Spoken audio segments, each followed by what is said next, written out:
Assalamualaikum warahmatullahi wabarakatuh.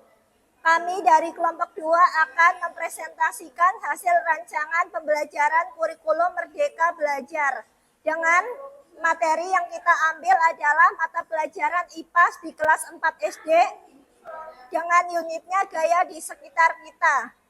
Untuk itu sebelumnya kami perkenalkan diri kami terlebih dahulu. Saya sendiri Nikmah Wiyanti.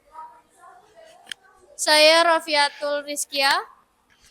Saya Yunita Ajija. Saya Nisa Adelia Putri. Saya Mustika Sari Dewi. Dalam RPP kurikulum Merdeka Belajar ada yang pertama informasi umum. Isinya ada nama penyusun, yaitu kita sendiri, kelompok 2, program studi PGSD, kode atau mata kuliah SPIK 4212, yaitu pembelajaran mikro dengan jenjang sekolah dasar. Selanjutnya tahun pelajaran 2025-2026. Mata pelajaran yang diambil yaitu IPAS dengan fase B, kelas atau semester 4 semester genap. Unitnya yaitu gaya di sekitar kita. Pelajaran yaitu aturan yang berlaku. Alokasi waktu yaitu 2 jam pelajaran kali 35 menit. Selanjutnya B ada kompetensi awal. 1 ada capaian pembelajaran yang mana peserta didik diharapkan mampu untuk menginternalisasikan konsep dasar gaya sebagai bentuk tarikan atau dorongan yang mempengaruhi dinamika benda.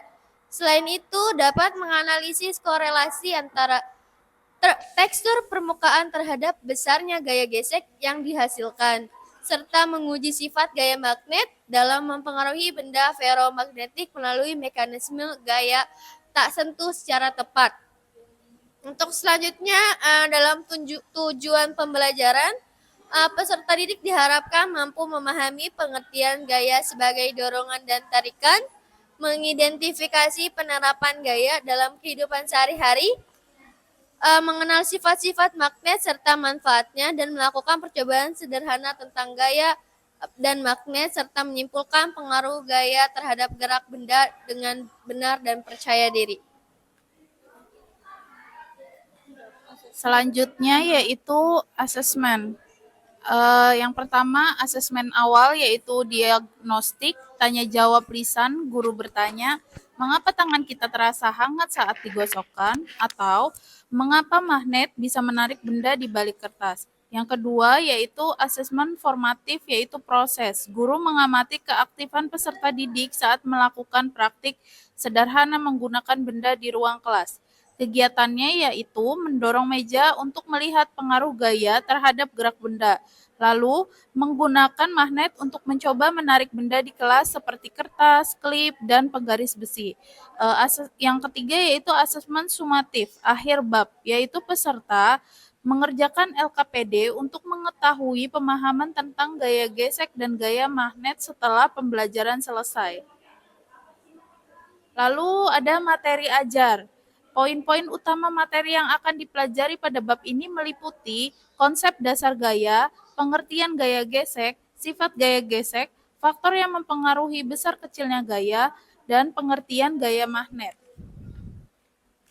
Lalu interaksi magnet dengan benda, serta dengan magnet itu sendiri, faktor yang mempengaruhi besar dan kecil gaya magnet. Kemudian untuk sumbernya sendiri, kita ambil dari buku modul Ajar Ilmu Pengetahuan Alam dan Sosial dari kelas 4 SD. Karyanya Fitri A.et.al 2023, Ilmu Pengetahuan Alam dan Sosial kelas 4 Jakarta Selatan, Kementerian Pendidikan Kebudayaan, Riset dan Teknologi. Dan yang poin F ada media pembelajaran. Media pembelajaran sendiri ada meja, magnet, klip, penggaris besi, LKPD, modul ajar IPAS, alam dan sosial kelas 4, serta kertas. Untuk poin G ada metode pembelajaran. Di dalam metode pembelajaran kita mengambil 4 metode, yaitu metode ceramah, Metode ceramah sendiri kita ambil dengan tujuan untuk memberikan penjelasan awal tentang konsep gaya gesek dan gaya magnet sehingga siswa memiliki pemahaman dasar sebelum praktik. Yang kedua ada demonstrasi. Demonstrasi itu sendiri tujuannya adalah agar siswa dapat melihat secara langsung bagaimana gaya gesek dan magnet bekerja dalam kehidupan nyata sehingga materi lebih konkret dan lebih mudah dipahami.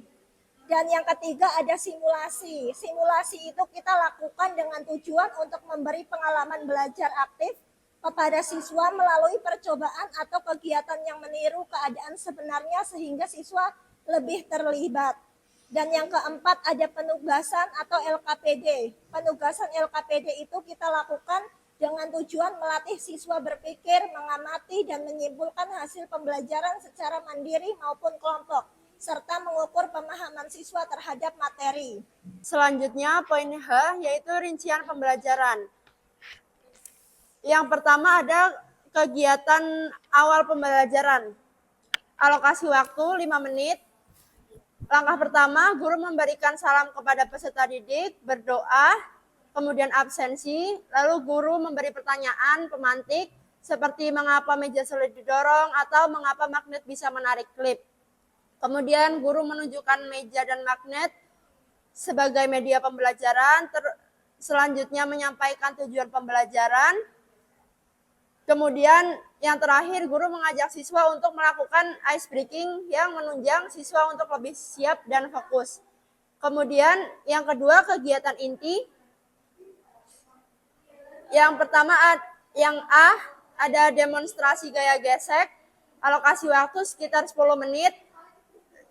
Dimulai dari guru mendemonstrasikan mendorong meja secara perlahan, menjelaskan bahwa gaya adalah dorongan atau tarikan, menjelaskan pengertian gaya gesek, menjelaskan sifat gaya gesek, menjelaskan faktor yang mempengaruhi besar kecilnya gaya gesek. Dan yang terakhir mengajak siswa ikut mendemonstrasikan dan mengamati bahwa meja lebih sulit didorong karena adanya gaya gesek. Kemudian poin B, demonstrasi gaya magnet. Alokasi waktu sekitar 10 menit. Dimulai dari guru menempelkan magnet pada beberapa benda seperti klip dan penggaris. Kemudian menempelkan magnet dengan penghalang kertas untuk menunjukkan bahwa gaya magnet dapat dilakukan tanpa menyentuh. Kemudian mendekatkan kedua magnet untuk menunjukkan kutub senama saling tolak dan kutub berbeda saling menarik. Kemudian guru menjelaskan faktor yang mempengaruhi besar kecil gaya magnet. Dan yang terakhir mengajak siswa untuk mendemonstrasikan dan mengamati interaksi magnet dan benda serta magnet itu sendiri. Kemudian poin C yaitu penugasan LKPD, alokasi waktu 5 menit. Yang pertama guru membagikan LKPD kepada siswa, kemudian siswa mengerjakan LKPD berdasarkan hasil demonstrasi yang telah diamati.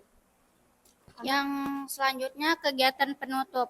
Yang pertama, guru menyimpulkan materi. Gaya gesek menghambat gerak benda. Gaya magnet dapat menarik benda tertentu. Besar kecil gaya dipengaruhi beberapa faktor. Yang kedua, guru memberi apresiasi kepada siswa. Yang ketiga, guru menutup pembelajaran dengan doa dan salam. Poin I ada penilaian. Di dalam penilaian kita itu ada 3 penilaian. Yang pertama ada penilaian sikap yang terdiri dari beberapa aspek. Yang satu ada aspek kedisiplinan, 2 kerjasama, 3 menghargai pendapat, 4 tanggung jawab, dan 5 ada kemandirian. Dan yang kedua ada penilaian pengetahuan. Penilaian pengetahuan itu kita berikan dalam bentuk soal seperti yang setelah kita lampirkan ada LKPD di situ, lembar kerja yang bisa dikerjakan oleh siswa. Dan yang ketiga ada penilaian keterampilan. Dalam penilaian keterampilan kita itu melakukan kegiatan seperti demonstrasi sederhana tentang gaya gesek dan gaya magnet. Ya, dalam contohnya peserta didik diinstruksikan untuk melakukan kegiatan demonstrasi gaya gesek dan demonstrasi gaya magnet. Setelah itu peserta didik menyampaikan hasil pengamatan secara sederhana. Sekian untuk rancangan pembelajaran kami dari kelompok 2. Apabila ada kekurangan, mohon diberikan arahan agar kedepannya kita menjadi lebih baik. Sekian untuk hasil RPP kami. Wassalamualaikum Assalamualaikum warahmatullahi wabarakatuh.